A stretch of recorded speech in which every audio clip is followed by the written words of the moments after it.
ముఖ్యమంత్రి రేవంత్ రెడ్డి కాంగ్రెస్ నాయకురాలు సోనియా గాంధీని కలిసి తెలంగాణ రైజింగ్ 2047 విజన్ డాక్యుమెంట్ ను ఆమెకు అందజేశారు. డిసెంబర్ 8, 9 తేదీలో 2 రోజుల పాటు నిర్వహించిన తెలంగాణ రైజింగ్ గ్లోబల్ సమ్మిట్ 2025 వివరాలను ముఖ్యమంత్రి ఆమెకు వివరించారు. విజన్ డాక్యుమెంట్ ను అనుగుణంగా రాష్ట్రాన్ని అభివృద్ధి పదంలో ముందుకు తీసుకువెళ్లాలని ఆకాంక్షిస్తూ సీఎం రేవంత్ రెడ్డికి శుభాకాంక్షలు తెలిపారు.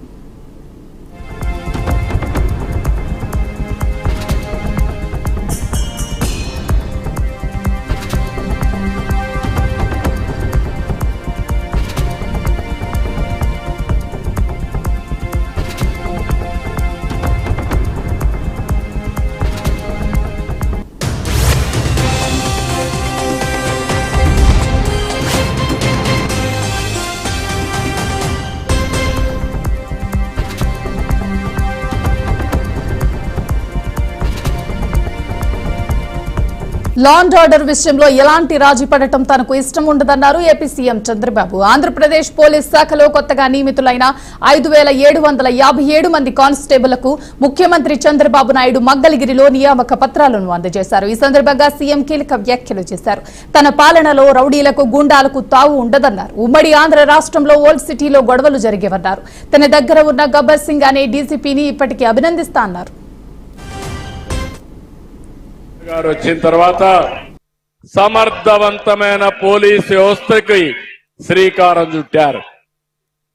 నేను ఎప్పుడు కూడా మీరు గుర్తుపెట్టుకోవాలి, నేను ఎప్పుడు లా అండ్ ఆర్డర్ పైన రాజీ పడను.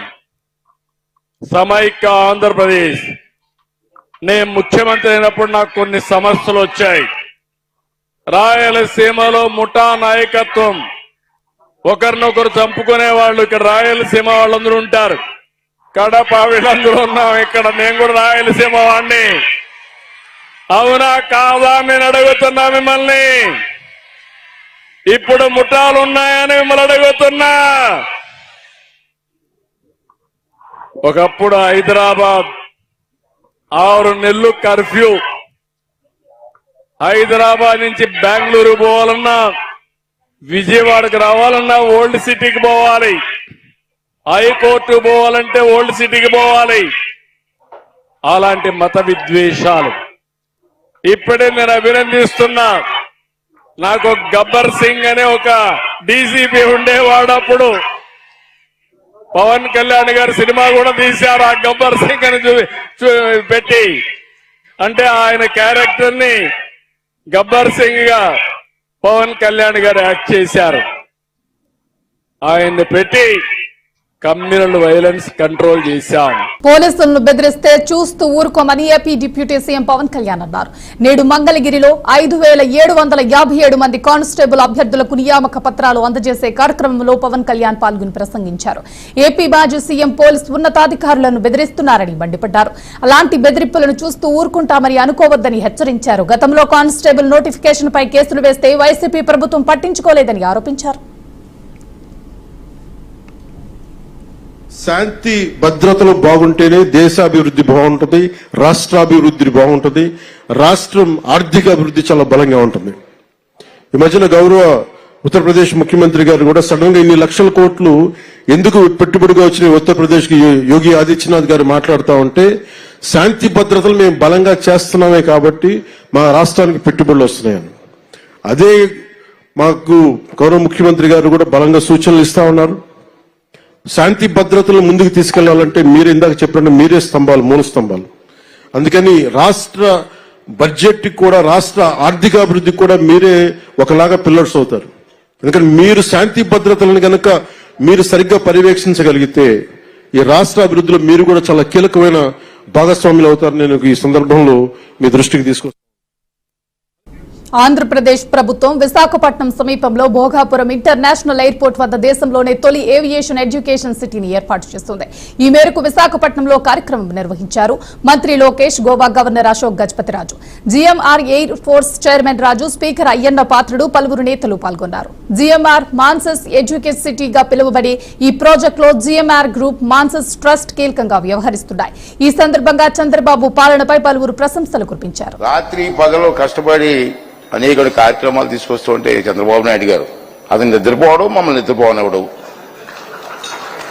ఇప్పుడు లోకేష్ గారు బయలుదేరారు. మళ్ళీ ఇప్పుడు అతనే నిద్రపోవట్లేదు, ఇతను మరీ నిద్రపోవట్లేదు. అంచేత ఏదంటే ఏదేమైనా ఈ రాష్ట్రాన్ని అభివృద్ధి చేయాలి.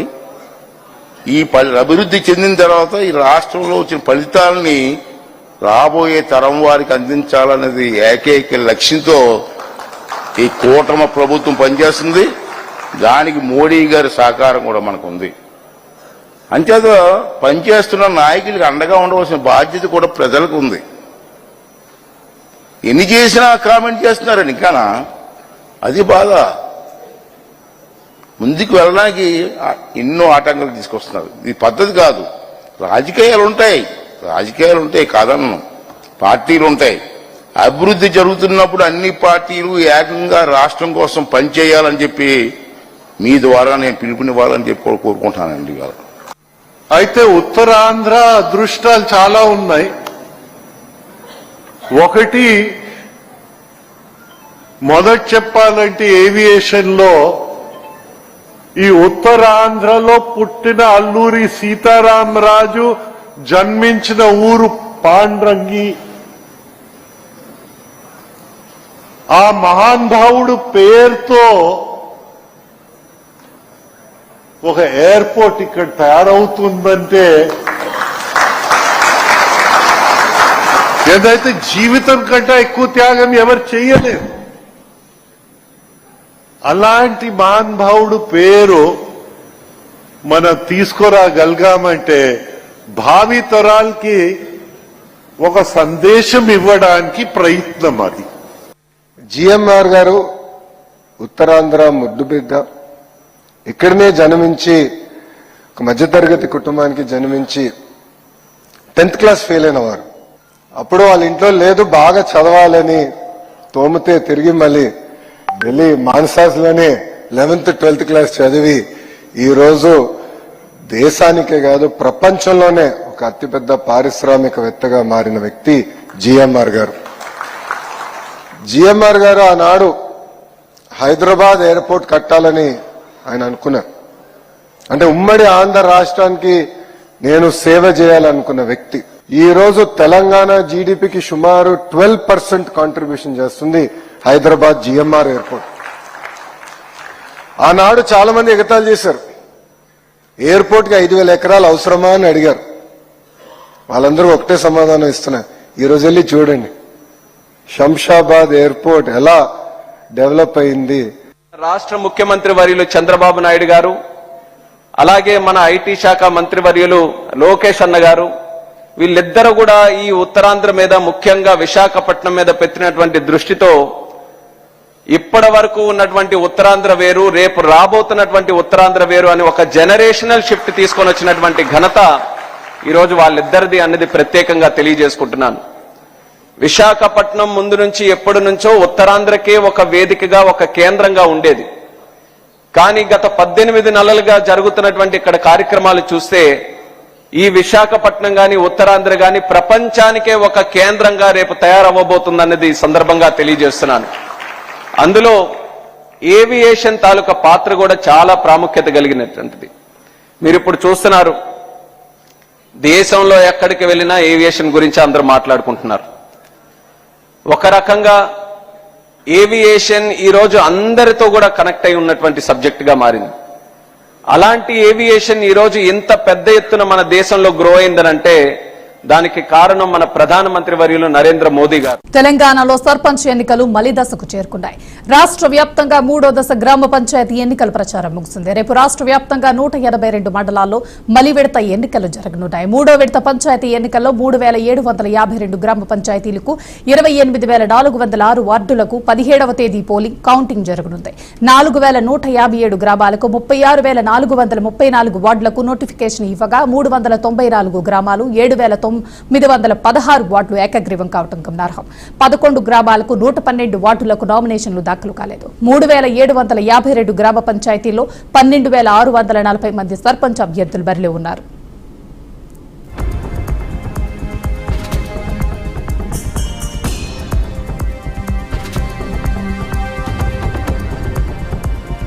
విజయవాడ భవానీపురంలో జోజీ నగర్లో 25 ఏళ్లుగా 42 కుటుంబాలు నివాసం ఉంటున్నాయని మాజీ సీఎం జగన్ చెప్పారు.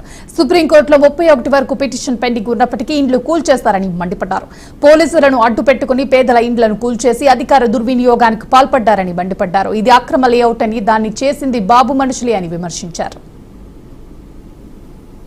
ఈ 2 ఎకరాల 17 సెంట్లకు సంబంధించి దాదాపుగా 42 కుటుంబాలు 25 సంవత్సరాలుగా ఈ 42 కుటుంబాలు ఇక్కడే నివాసమై ఉంటున్నాయి. 25 సంవత్సరాలుగా వీళ్ళు మాదిరిగా ఇల్లు కట్టుకొని ఉన్నారు. ఓవైపేమో సుప్రీంకోర్టుకు సంబంధించి సుప్రీంకోర్టులో ఈ స్థలానికి సంబంధించి ఓవైపేమో న్యాయ పోరాటం జరుగుతా ఉంది. సుప్రీంకోర్టులో పిటిషన్ పెండింగ్ లో ఉంది. ఓవైపు సుప్రీంకోర్టులో కేసు పెండింగ్ ఉండగానే ఇక్కడ పోలీసులను అడ్డు పెట్టుకొని ఏకంగా 210 మంది పోలీసులు ప్రైవేట్ పార్టీకి మద్దతు తెలుపుతూ ఈ 42 ఇళ్లకు సంబంధించిన వీళ్ళందరినీ రోడ్డును పడేయడం జరిగింది. 2016లో 1981 డేట్ తో ఒక తప్పుడు సొసైటీ క్రియేట్ చేసి మొత్తం డాక్యుమెంటేషన్ అంతా కూడా ఈ 150 కోట్ల ప్రాపర్టీని కాజేయడం కోసం అడుగులు పడ్డాయి. వీరందరూ చంద్రబాబు నాయుడుతో సన్నిహితులు. నారా లోకేష్ గారి ఇన్వాల్వ్మెంట్, లోకల్ ఎంపీ కేశినేని చిన్ని పూర్తిగా ఇన్వాల్వ్ అయి ఉన్నారు. వీళ్ళంతా కూడా వీళ్ళకి అన్యాయం చేశారు అన్న దానికి నిదర్శనం ఇది. ఎక్కడైనా చిన్న లిటిగేషన్ ఎక్కడైనా ఉంటే డైరెక్ట్ గా తెలుగుదేశం పార్టీకి సంబంధించిన నాయకులు, ఎమ్మెల్యేలు ఇన్వాల్వ్ అయిపోతా ఉన్నారు. కొన్ని చోట్ల వీళ్ళే లిటిగేషన్ క్రియేట్ చేస్తా ఉన్నారు. వీళ్ళే నిషేధిత జాబితాలో ప్రాపర్టీస్ ను బలవంతంగా పెట్టించేసేస్తున్నారు. వీళ్ళే లిటిగేషన్ క్రియేట్ చేసి వీళ్ళే కూడా కబ్జాలు చేసే కార్యక్రమాలు జరుగుతూ ఉన్నాయి. రాష్ట్ర వ్యాప్తంగా ఇదే రకమైన అన్యాయం కొనసాగుతానే ఉంది. దీంట్లో సిబిఐ ఎంక్వైరీ జరిగించాలి. ఇక్కడ ఏ రకంగా చంద్రబాబు నాయుడు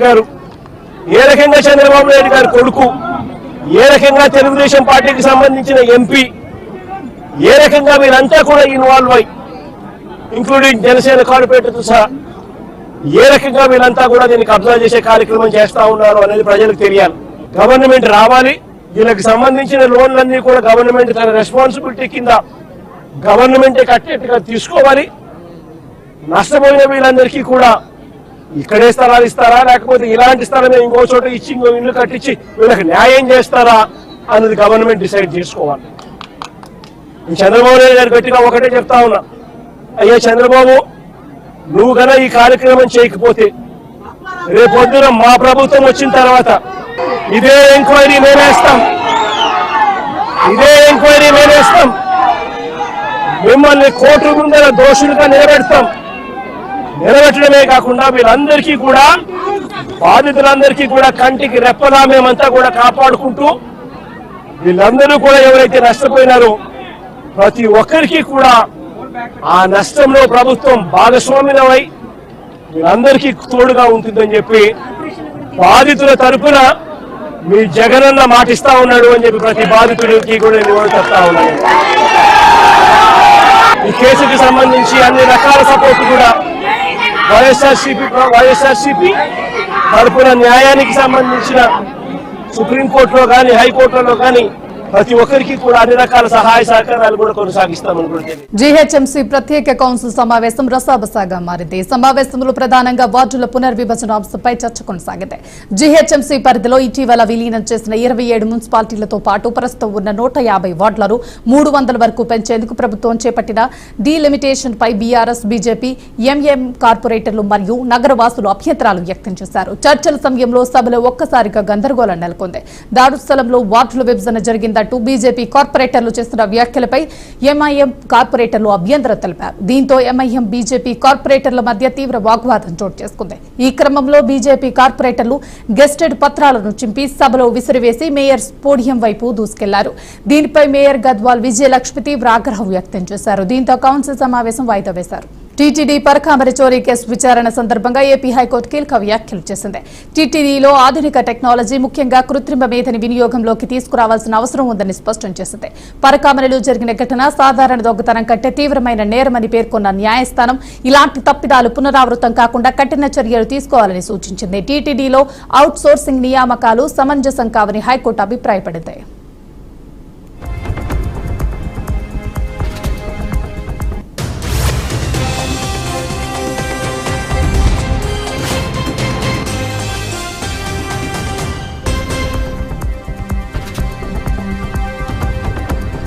భక్తుల సౌకర్యమే లక్ష్యంగా టీటీడీ పాలక మండలి పలు కీలక నిర్ణయాలు తీసుకుంది.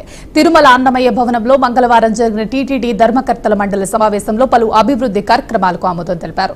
తిరుపతిలో 20 ఎకరాల్లో ఇంటిగ్రేటెడ్ టౌన్షిప్ నిర్మించాలని నిర్ణయించిన టీటీడీ ఇందుకు ప్లానింగ్ కోసం ఆర్కిటెక్ట్ నియామకం చేపట్టాలని తీర్మానించింది. ఇక విద్యార్థులకు కూడా టీటీడీ పాలక మండలి శుభవార్త వినిపించింది.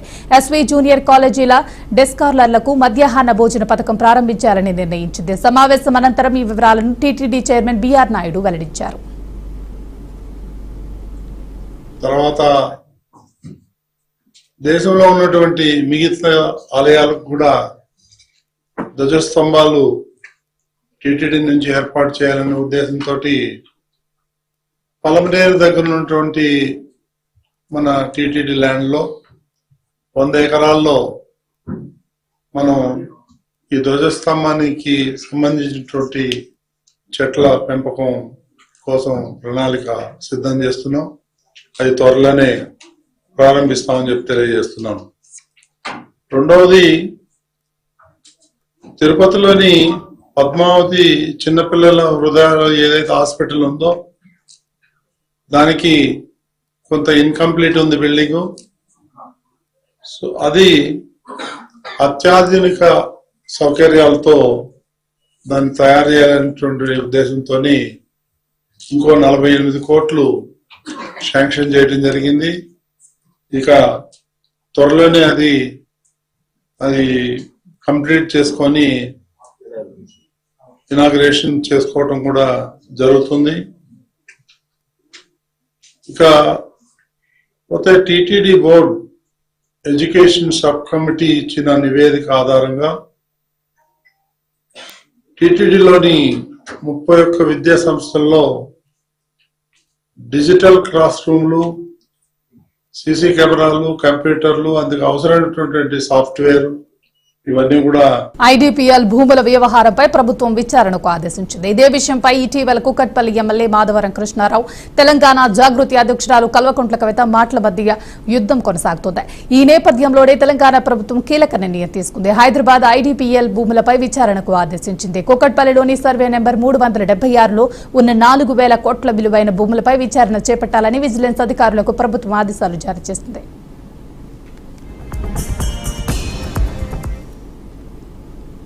తెలంగాణలోని గీతం డీమ్డ్ యూనివర్సిటీపై విద్యుత్ శాఖపై హైకోర్టు తీవ్ర ఆగ్రహం వ్యక్తం చేసింది. సామాన్యులు 1000 రూపాయలు బకాయిలు ఉంటేనే ముక్కుపిండి వసూలు చేసే విద్యుత్ శాఖ అధికారులు గీతం యూనివర్సిటీ 100 కోట్ల బకాయిలు ఉంటే ఎలా చూసి చూడకుండా ఉన్నారని మండిపడింది.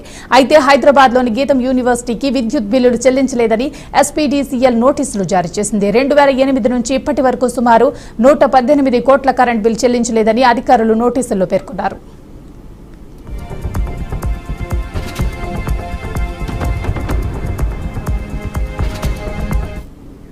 ఈ నోటీసులను సవాల్ చేస్తూ గీతం యూనివర్సిటీ హైకోర్టును ఆశ్రయించింది. ఈ వ్యవహారాన్ని విచారించిన జస్టిస్ నగేష్ భీమపాక తీవ్ర ఆశ్చర్యం వ్యక్తం చేశారు. సామాన్య ప్రజలు 1000 రూపాయలు బిల్లు కట్టకపోతేనే విద్యుత్ కనెక్షన్ కట్ చేస్తున్నారని, అలాంటప్పుడు గీతం యూనివర్సిటీకి ప్రత్యేక వెసులుబాటు ఎందుకని ప్రశ్నించారు. ఈ అంశంపై పూర్తి వివరాలు ఇవ్వాలని, సూపరింటెండెంట్ ఇంజనీర్ వ్యక్తిగతంగా హాజరు కావాలని హైకోర్టు ఆదేశించింది.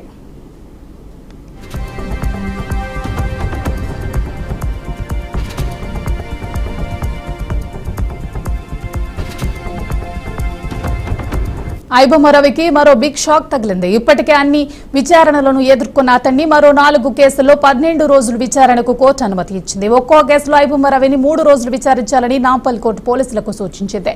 దీంతో గురువారం నుంచి ఐబొమ్మ రవిని 12 రోజుల పాటు సైబర్ క్రైమ్ పోలీసులు వివిధ అంశాలపై ప్రశ్నించనున్నారు.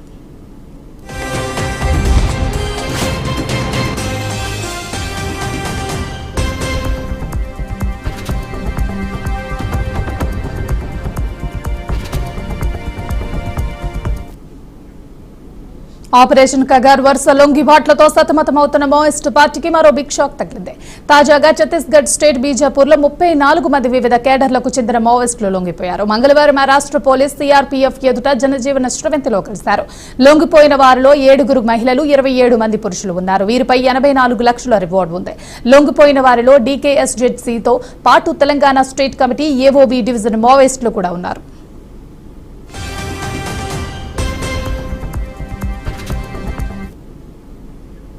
మరోవైపు ఆసిఫాబాద్ జిల్లాలో మరో 16 మంది మావోయిస్టులను పోలీసులు అరెస్ట్ చేశారు.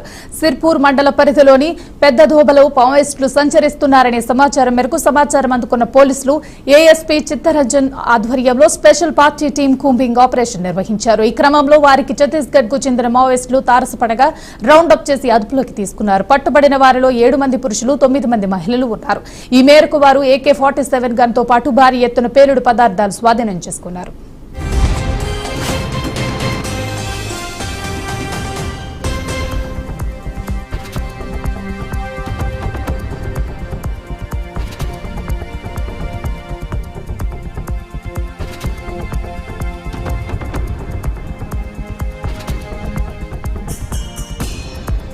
భారత ప్రధానమంత్రి నరేంద్ర మోదీ విదేశీ పర్యటనలో భాగంగా ఇథియోపియాకు చేరుకున్నారు. ఇథియోపియా ప్రధానమంత్రి అబీ అహ్మద్ అలీ ప్రత్యేకంగా అడ్మిస్ అబాబా విమానాశ్రయానికి వచ్చి మోదీని హృదయపూర్వకంగా స్వాగతించారు. ఇది 2 దేశాల మధ్య బలమైన సంబంధాలకు సూచిస్తోంది. 2011 తర్వాత భారత ప్రధానమంత్రి ఇథియోపియాను సందర్శించడం ఇదే మొదటిసారి. ప్రధాని మోదీ గౌరవార్థం అడ్జిస్ట్ అబాబా స్వాగత హోర్డింగ్లు, పోస్టర్లు భారత జెండాలతో అలంకరించారు. ఈ 2 రోజుల సందర్శనలో ప్రధాని మోదీ ఇథియోపియా ప్రధానమంత్రి అబీ అహ్మద్ తో విస్తృత చర్చలు జరుపుతారు. రాజకీయ సహకారం, అభివృద్ధి భాగస్వామ్యం, వాణిజ్యం, పెట్టుబడులు, ప్రజల మధ్య సంబంధాలు వంటి అంశాలపై చర్చలు జరుగుతాయి.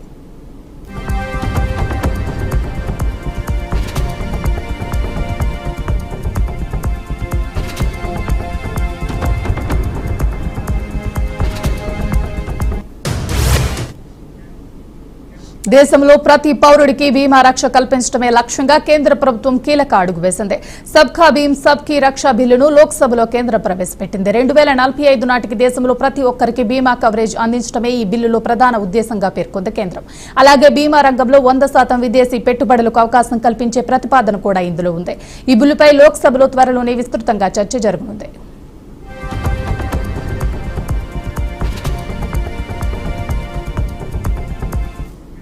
ప్రస్తుతం దేశంలో కోట్లాది మంది బీమా కవరేజ్ ను దూరంగా ఉన్నారు. ఈ పరిస్థితిని మార్చేందుకు కేంద్ర ప్రభుత్వం సబ్కా బీమా సబ్కీ రక్ష బిల్లును తీసుకొచ్చింది.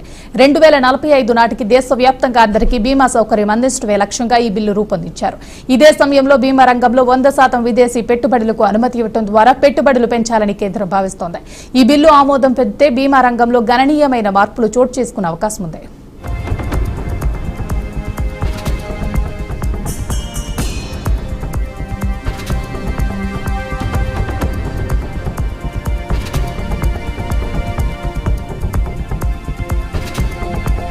మెస్సీ కోల్కతా పర్యటన సందర్భంగా స్టేడియంలో అభిమానులు కుర్చీలు విస్తరణ ఘటన దేశవ్యాప్తంగా సంచలనం రేపింది. ఈ వ్యవహారంపై బెంగాల్ ప్రభుత్వం దర్యాప్తు చేస్తుండగా నేడు ఓ కీలక పరిణామం చోటు చేసుకుంది. ఈ ఘటనపై తీవ్ర విమర్శలు రావడంతో రాష్ట్ర క్రీడల మంత్రి అరూప్ బిస్వాన్ తన పదవికి రాజీనామా చేశారు. స్టేడియంలో జరిగిన అవాంఛనీయ ఘటనపై న్యాయంగా, పారదర్శకంగా విచారణ జరగాలనే ఉద్దేశంతోనే తాను రాజీనామా చేసినట్లు ఆయన తెలిపారు. ఇదిలా ఉండగా తాజాగా రాష్ట్ర డీజీపీ సీఎస్ సహా పలువురు అధికారులకు నోటీసులు జారీ చేశారు. జరిగిన గందరగోళంపై వివరణ ఇవ్వాల్సిందిగా నోటీసుల్లో పేర్కొంది ప్రభుత్వం.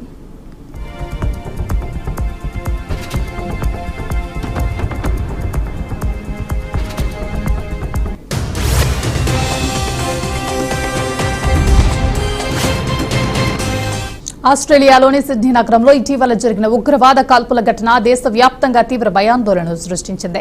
ఈ భయంకర దాడిలో దాదాపు 10 మందికి పైగా అమాయక ప్రజలు గాయపడ్డారు. ఈ దాడి అనంతరం అధికారులు జరిపిన దర్యాప్తులో షాకింగ్ విషయాలు బయటపడ్డాయి. ఆ ఉగ్రవాదిని సాజిద్ అక్రమ్గా గుర్తించారు. అత్యంత కీలకమైన విషయం ఏంటంటే నిందితుడు సాజిద్ అక్రమ్ వద్ద ఇండియన్ పాస్పోర్ట్ లభ్యం కావటం. ఆ పాస్పోర్ట్ ను హైదరాబాద్ లో పొందినట్లుగా నిఘా వర్గాలు గుర్తించాయి.